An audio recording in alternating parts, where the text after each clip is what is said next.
ഡൽഹി മദ്യനയ കേസിൻ്റെ പേരിലാണ് ഡൽഹിയിലെ ആം ആദ്മി പാർട്ടി ഗവൺമെൻറ്റിനെ, കേജ്രിവാൾ ഗവൺമെൻറ്റിനെ വേട്ടയാടിയത്. മാത്രമല്ല, ഒരു വ്യാജമായ ആഖ്യാനം ഡൽഹി മദ്യനയ കേസിൻ്റെ പേരിൽ സൃഷ്ടിച്ച് ഇവരെല്ലാം അഴിമതിക്കാരാണ് എന്ന പ്രതീതി സൃഷ്ടിച്ച് ആ തെരഞ്ഞെടുപ്പിൽ പരാജയപ്പെടുത്താൻ കോൺഗ്രസും BJPയും ഒരുമിച്ച് ഉണ്ടാക്കിയ കള്ളപ്രചരണങ്ങൾ, അതാണ് തെരഞ്ഞെടുപ്പിൽ അവർ പരാജയപ്പെടാൻ കാരണമായി തീർന്നത്. ഇപ്പോൾ കേജ്രിവാളിനെയും സിസോദിയെയും എത്ര മാസമാണ് അവരെ ജയിലിലിട്ടത്?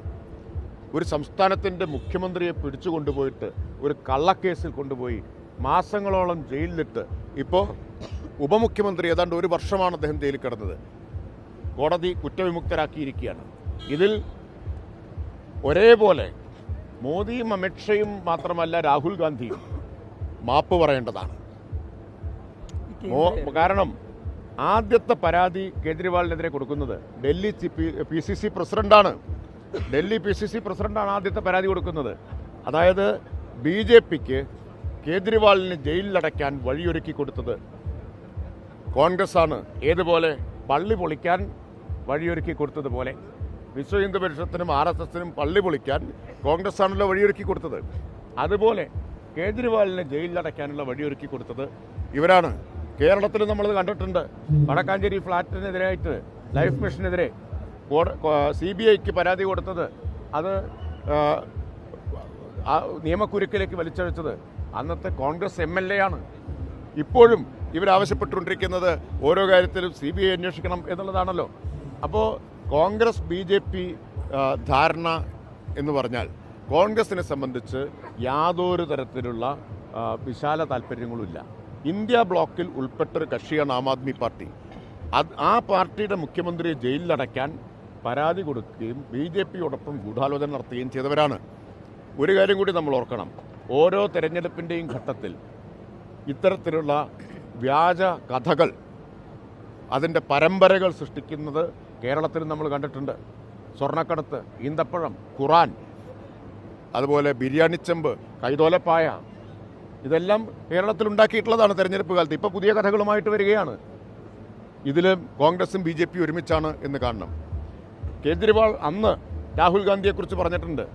BJP അധ്യക്ഷൻ്റെ പ്രസംഗം അതുപോലെ രാഹുൽ ഗാന്ധി ആവർത്തിക്കുന്നു എന്നാണ് അന്ന് പറഞ്ഞത്.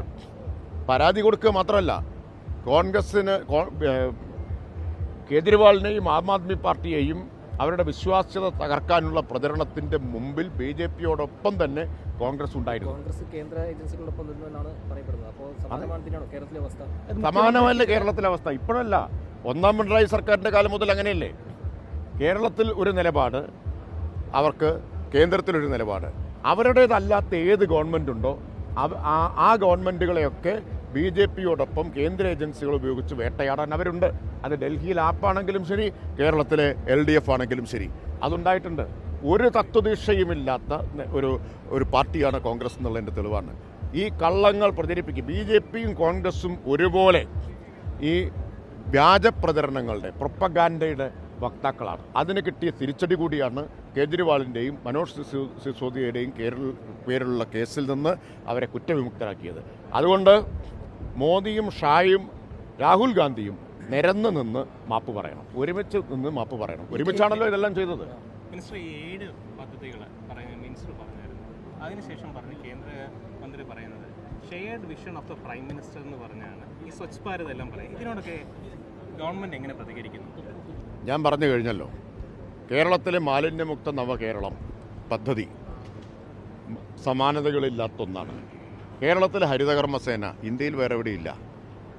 ഇതെല്ലാം കണക്കിലെടുത്തിട്ടാണ് ഇതിൻ്റെ ഒരു ആഗോള അംഗീകാരം കിട്ടുന്നത്. ഇപ്പോൾ സോളിഡ് വേസ്റ്റ് മാനേജ്മെൻറ്റ് റൂൾസ് 2026 വരാൻ പോകുന്നു കേന്ദ്ര ഗവൺമെൻറ്. എന്താണ് മാതൃക? കേരളത്തിൽ നടപ്പാക്കുന്നതാണ് മാതൃക. കേരളത്തിൽ നടപ്പാക്കുന്നതാണ് മാതൃക.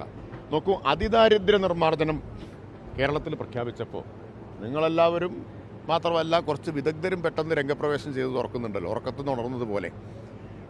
എന്തെല്ലാം ആക്ഷേപങ്ങളായിരുന്നു അന്ന് പറഞ്ഞത്. ഒടുവിൽ ഇതേ കേന്ദ്ര ഗവൺമെൻറ് പാർലമെൻറ്റിൽ എക്കണോമിക് സർവേ വെച്ചപ്പോൾ അതിൽ പ്രത്യേകം ഒരു ബോക്സിൽ തന്നെ പരാമർശിച്ചത് കേരളത്തിൻ്റെ അതിദാരിദ്ര്യ നിർമ്മാർജ്ജനം ഇന്ത്യക്ക് മാതൃകയാണെന്നാണ്. പിന്നെ ഒരു വിദഗ്ധനെയും നമ്മൾ കണ്ടിട്ടില്ല കേട്ടോ, ഒരു വിദഗ്ധനെയും കണ്ടിട്ടില്ല. BJP പ്രസിഡന്റും പ്രതിപക്ഷ നേതാവും പബ്ലിസിറ്റി സ്റ്റണ്ടെന്ന് ഒരുമിച്ച് ആക്ഷേപിച്ച പദ്ധതിയാണ് അതിദാരിദ്ര്യ നിർമ്മാർജ്ജനം. പിന്നെ രണ്ടു കൂട്ടരും വാ തുറന്നിട്ടില്ല അതിനെതിരെ.